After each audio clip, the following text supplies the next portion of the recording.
Saat ini, Cina merupakan kekuatan ekonomi terbesar nomor 2 di dunia. Dalam beberapa tahun ke depan, diprediksi posisi Cina mampu menyalip posisi Amerika Serikat menjadi yang pertama. Cina juga merupakan negara yang paling berpengaruh dalam perdagangan internasional, ditambah investasinya yang sangat besar di berbagai negara. Bagaimana Cina mampu menjadi kekuatan perekonomian yang sangat berpengaruh di dunia? Pada akhir 2015, Cina membuat kejutan mekanisme pasar dengan melakukan devaluasi sekitar 2% terhadap US dollar dalam satu hari. Perubahan tersebut merupakan perubahan terbesar semenjak tahun 2005. Pada tahun 1978 hingga 1995, malahan terjadi devaluasi hingga 400%. Karena itu, Cina mendapatkan tuduhan bahwa mereka melakukan manipulasi mata uang untuk membuat ekspor mereka menjadi semakin murah. Perubahan yang terjadi pada tahun 2015 tersebut diperkirakan karena pada bulan sebelumnya, ekspor Cina mengalami penurunan selama 4 bulan terakhir. Persaingan yang ketat dengan negara Korea Selatan dan Jepang sangat diuntungkan ketika yuan menjadi lebih murah dan membuat ekspor Cina menjadi semakin lebih murah. Hal tersebut dapat mendorong ekspor dan pertumbuhan ekonomi negara.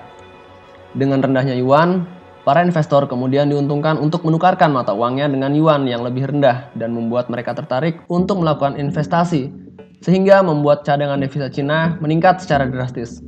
Cina sendiri menolak melakukan revaluasi jika hanya berdasarkan tekanan politik dari negara lain.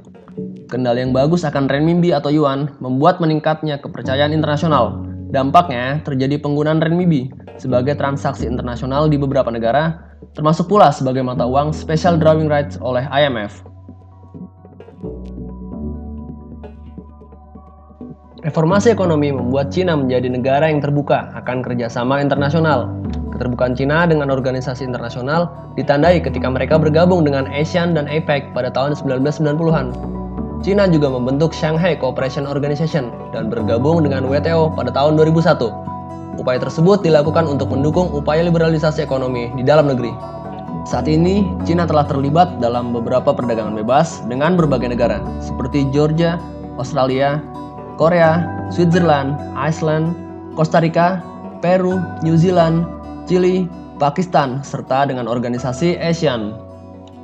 Pilihan Cina kepada Free Trade Area menunjukkan pembangunan yang sedang berlangsung di dalam kebijakan luar negeri Cina, menunjukkan kepercayaan mereka terhadap hukum internasional dan institusi ekonomi internasional. Alasan lain adalah mempercepat reformasi domestik, keterbukaan, dan upaya integrasi dengan ekonomi global. Kerjasama regional selain memberikan keuntungan ekonomi, juga dilakukan untuk menunjukkan kemampuan kepemimpinan sekaligus mengurangi kekhawatiran terhadap negara lain akan kebangkitan Cina. Alasan lain adalah mereka mempromosikan liberalisasi terhadap alternatif terhadap liberalisasi yang dilakukan oleh Amerika Serikat. One Belt One Road atau OBOR merupakan proyek paling besar dan ambisius bagi pengaruh Cina di dunia. Dimulai pada tahun 2013, Xi Jinping, Presiden Cina, menyatakan rencananya untuk membentuk jaringan rel, jalan raya, pipa, dan kabel yang akan menghubungkan Cina dengan Asia, Eropa, dan Afrika. Proyek ini direncanakan akan menjadi kerangka kerjasama ekonomi terbesar di dunia, termasuk koordinasi kebijakan, perdagangan, kolaborasi pendanaan, dan kerjasama sosial. Pada 2014, Cina menyiapkan 40 miliar US dollar untuk pendanaan di berbagai koridor utama pembangunan.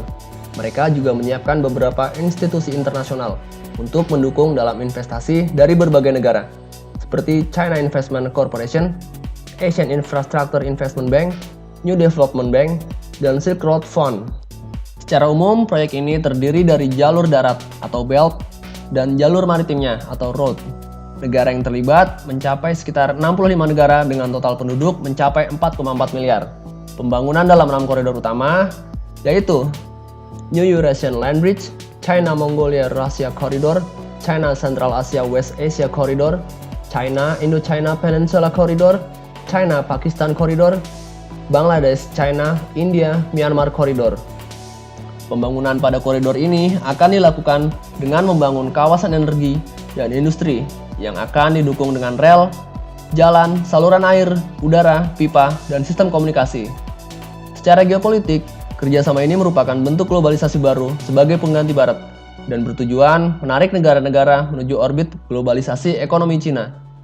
Pembangunan infrastruktur membuat Cina akan diuntungkan dalam penjualan manufaktur seperti penjualan kereta cepat, generator pembangkit listrik, dan peralatan telekomunikasi Cina di berbagai negara. Obor juga dilakukan untuk mengamankan kepentingan ekonomi Cina ketika terjadi perlambatan ekonomi dalam negeri. Dengan akses terpadu ketiga benua, penjualan internasional akan lebih mudah dilakukan, terlebih ketika terjadi kelebihan produksi dalam negeri. Selain faktor eksternal, ada beberapa faktor domestik yang membuat negara Cina sangat kaya.